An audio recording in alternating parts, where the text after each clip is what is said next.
Look Both Ways, A Tale Told in 10 Blocks by Jason Reynolds. Chapter 5, Berman Street. Call of Duty. Bryson Wills didn't go to school today. His mother let him stay home, not because of all the pain in his face, the black eye, the busted lip, the swollen jaw, the scrapes, but because she figured it was a good idea to let things cool off, to put some space between him and what happened, to let the situation breathe. Before she left the house, she told Bryson a bunch of things: that she loved him and was proud of him, but most importantly, that he shouldn't play video games all day. Bryson's father came in his room after his mom and told him the same thing, minus the part about video games. Love you, Bry, his dad said, kissing him on the cheek over and over again like he did every morning, until Bryson grunted something that his father translated as love you too. Then Bryson rolled over, his plush mattress suddenly prickly like a bed of nails against his bruised body. A few hours later, Bryson was awake, standing, yawning, stretching, all of which felt like he was pulling himself apart. He eased down the hall into the kitchen, microwaved a bowl of oatmeal, poured a glass of apple juice, then sat in front of the TV where, even though his mother said not to, he'd planned to play video games all day. He didn't want to think about school, or after school, the walk home, none of it, but he couldn't help it. The thoughts were there like the smell of coffee that seemed to linger in the house long after it had been brewed. Bryson chewed his lumpy oatmeal slowly, choked it down, replaying the scene. The moment that landed him there with a body on fire. The punches thrown, the kicks kicked, everyone's phones out recording. He'd seen the clips all over social media the night before: commentary, filters, memes, hashtags. Hashtag Berman Street Beatdown. The shaky footage of him throwing haymakers, trying not to fall, because once you fall, it's over. Everyone knows that. Ain't no getting up, ain't no coming back. He signed out, then signed back in, then deleted all the apps from his phone, at least for a few days. He wouldn't have. He wouldn't have been able to, but his mom made him unplug from the laughs and likes, from the catchy captions and antics from kids who barely spoke in school but had mastered saying the right things online, matched with the perfect light and angle to turn out of this world boredom into an Oscar worthy blockbuster. And now Bryson was sitting alone on the living room floor, trying to swallow sludgy oats and forget it all by going to war. The television glowed. Call of Duty. Xbox powered on, headset on, controller gripped, as Bryson Wills crawled into World War II.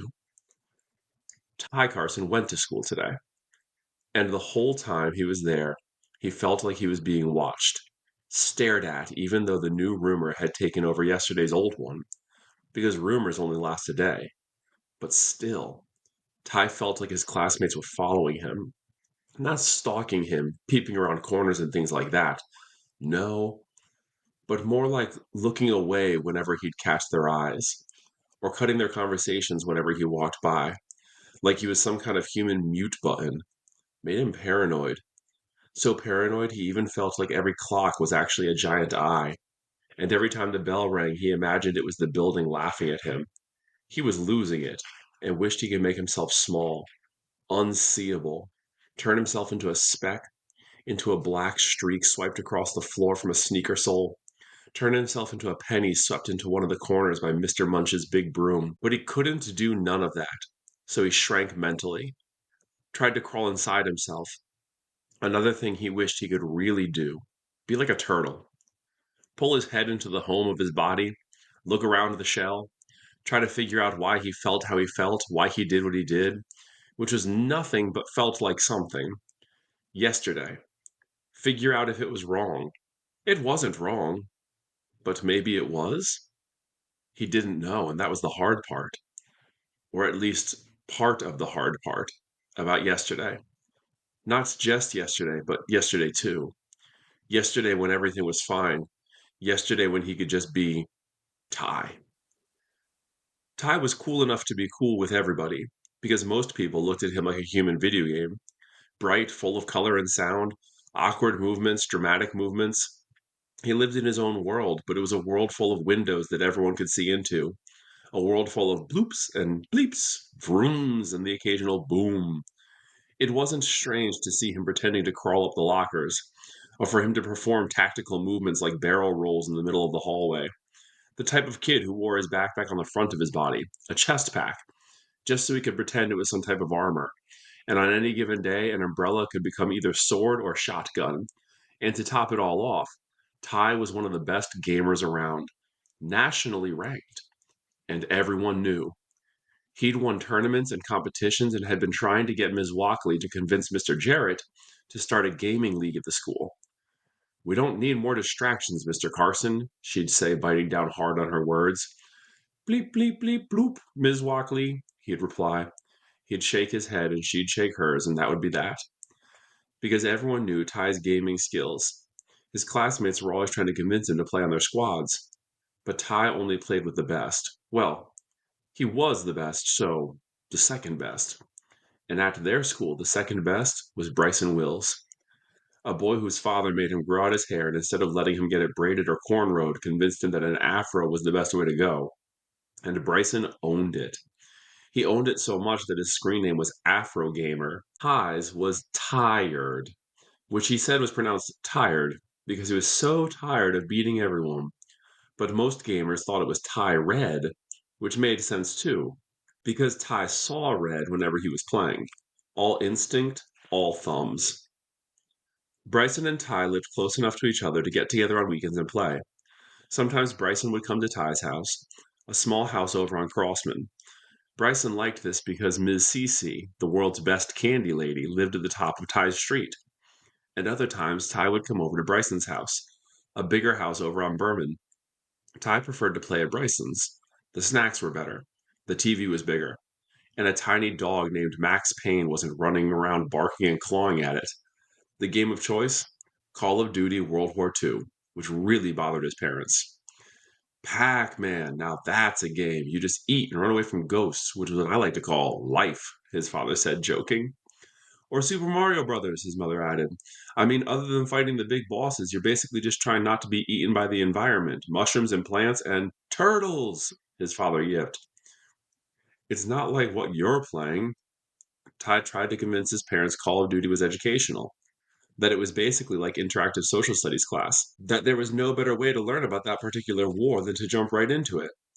There is no way you can know war, son, Ty's mother scolded. Not unless you fought in one. And you haven't. You're talking about Nazis. That's a lot more than some video game. Ty understood that he didn't know the kind of war he was simulating in the game. That his controller wasn't a rifle and his raggedly family reunion t shirt wasn't a flak jacket. His headset wasn't a helmet, and the sounds in his ears were, in fact, just sounds in his ears. But Ty also knew that there was some kind of war he was in, some kind of battle he did know but couldn't make sense of, that the other sounds in his head were more than just sounds, that they made his heart do weird things, made his stomach tighten. Ty knew the anxiety of a kind of war. He knew the adrenaline and the confusion of it all. Because yesterday, because yesterday, because yesterday, Ty had been kissed by a boy, Slim, at the water fountain after first period, PE, on his cheek, but close enough to his mouth to count. They were fighting over the water. We were fighting over the water, right? It was weird. He was surprised, but not mad, which was more surprising. It was so weird. It wasn't that weird. It was a little weird, but not a whole lot weird. It was seen by someone no one saw see it, and that someone told everyone. Everyone. And by lunch, Slim, whose real name was Salem, had twisted the story, told everyone Ty kissed him. So when Ty walked into the cafeteria, he walked into a minefield, a war zone. Everyone locked and loaded, firing at him. Bryson had heard the rumor. It snaked around, passed from mouth to ear, a hiss whisper. It eventually came to Bryson through Remy Vaughn. If Remy didn't try to act cool, he probably would have been the coolest kid in the school, but nope. So, Bryson shot back, slamming his locker door. So, that mean he gay? No, it don't, Bryson said, annoyed. And even if it do, so what? Bryson swung his backpack onto his shoulder, watching Remy's face, trying to work out why he cared so much about Ty and Slim. So Bryson asked him, why you care so much? I don't. You do. I mean, here's a better question. How many girls have you kissed? I don't know, a bunch, Remy said, looking off. Bryson knew that was a lie, and that he hadn't kissed anyone. And Bryson didn't hold that against him because he hadn't kissed anyone either. But he never lied about it. It was no big deal. Plus, why lie to a person you know knows the truth? Remy's best friend Candace was Bryson's cousin, and she was always going on and on about how Remy was forever acting like some kind of lover boy that no one's ever loved. Right, a bunch. I guess negative numbers are still numbers, Bryson razzed. I just think it might be best to mind your business. He patted Remy on the shoulder and walked away. In the cafeteria, instead of people leaving Ty alone, instead of them cracking their stupid jokes to each other, a bunch of them had decided they'd sit with him, crowd around him at the lunch table, tease him to his face, including Slim. By the time Bryson got there, they were calling Ty all kinds of names. Names that bite, names that stick and mark, names that catch fire and leave a burnt smell in the air. The boys mocked him, bending their wrists as if they just shot a basketball and were holding the follow through. Holding. Yo, what's going on? Bryson asked, coming up to the table. He stood behind Ty, his hair like an eclipsed sun. Scoot over, Ty, let me slide in. Ty inched to the left, and Bryson sat next to him, set his tray of mozzarella sticks on the table. What's everyone talking about? Oh, nothing, Slim said. Just that Ty tried to kiss me because he's gay. He said it like it was a your mama joke, like he'd just chopped Ty down.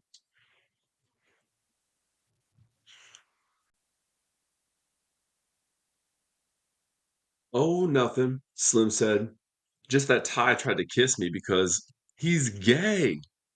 He said it like it was a your mama joke, like he'd just chopped Ty down.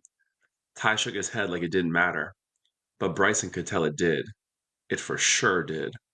Hmm, interesting, Bryson said, looking down at the fried cheese fingers on his tray. Because I heard you kissed him. He glanced up at Slim. Because that's true, Ty confirmed, relieved Bryson was there. His back up, just like in the game. Watch my back, cover me, cover me. That ain't true, Slim barked, looking around to make sure everyone heard him. I wouldn't kiss no boy. Hey, man. Bryson put his hands up. If you did, you did. It's all good. I mean, you might want to ask permission next time instead of just sneaking it. That's a little weird, but relax. The other guys at the table didn't know if they should laugh or ooh or nod or what. They couldn't tell if Bryson was being serious or if he was joking around. You talking like you like boys too. Trey Larson, a fake tough guy who everyone knew got chumped by the smallest kid in the school, said to Bryson. Bryson started laughing. Am I? I think Slim is. Matter of fact, I think all y'all are. Bryson pointed at all the jokesters. Like my father always says, those that scar you are you. He checked their faces, and it wasn't hard to tell that they had no idea what that meant. He looked at Ty, and Ty's face looked no different. A gem dropped in the mud.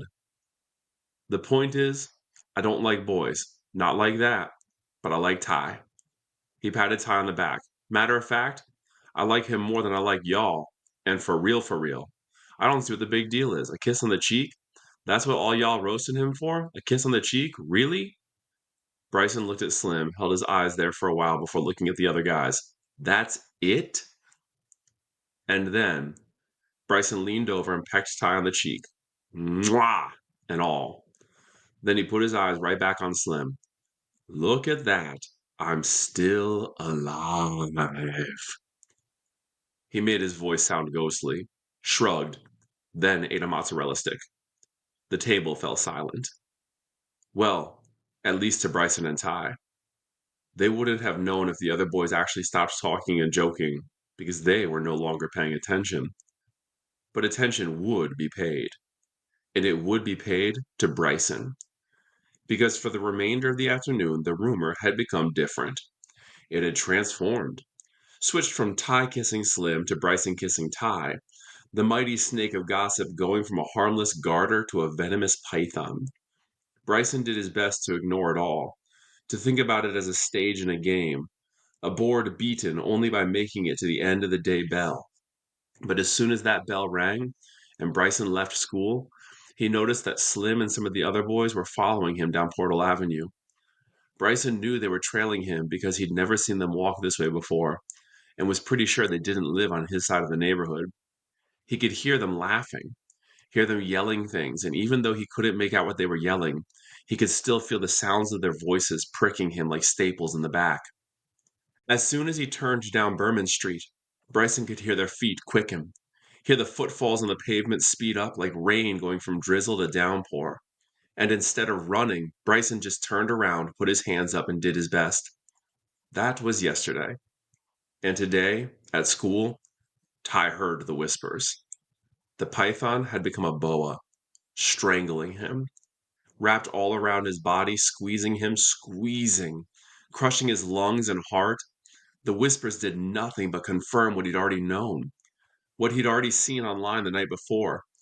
The rumors that Slim and Andrew and whoever else they were with had jumped Bryson, that Bryson had held his own as best he could, but there were four of them, that they were calling him everything but his name. So in Mr. Devanzo's last class of the day, when the bell rang, Ty ran. He ran out of class. He ran down the corridor. He ran through the double doors. He ran past Ms. Post. He ran down Portal Avenue as fast as he could for as long as he could until he was out of breath. Then he walked fast and stopped only when he got to a house a few blocks before Berman Street. A big beige colored house with a big window, beautiful green grass and shrubs that outlined the yard, accented by two large rose bushes. He looked around, to the left and right, behind him, in front of him. Then he jammed his hand into the bush and snatched a fistful of roses, the thorns needling into his fingers and palm. Hurt. But he ran. He ran and ran, on, left on Berman, down Berman, left at Bryson's, which looked nothing like the houses on Portal Avenue. No big window, no shrubs or hedges, no driveway, a metal chain-linked fence that opened onto a walkway that led to the front door. If Bryson hadn't paused the game to make himself a bologna sandwich, he wouldn't have heard the doorbell. He'd been playing Call of Duty all day, fighting against computerized versions of Nazis, and doing everything he could, mission after mission, to not get himself killed along the way. His headset had been on since just after the morning oatmeal, his world of school rumors replaced by bombs in his ear. His hands were sore from yesterday, but that didn't stop him from thumbing the controller all day, even though his mother had warned him, told him it might be better if he'd read a book instead.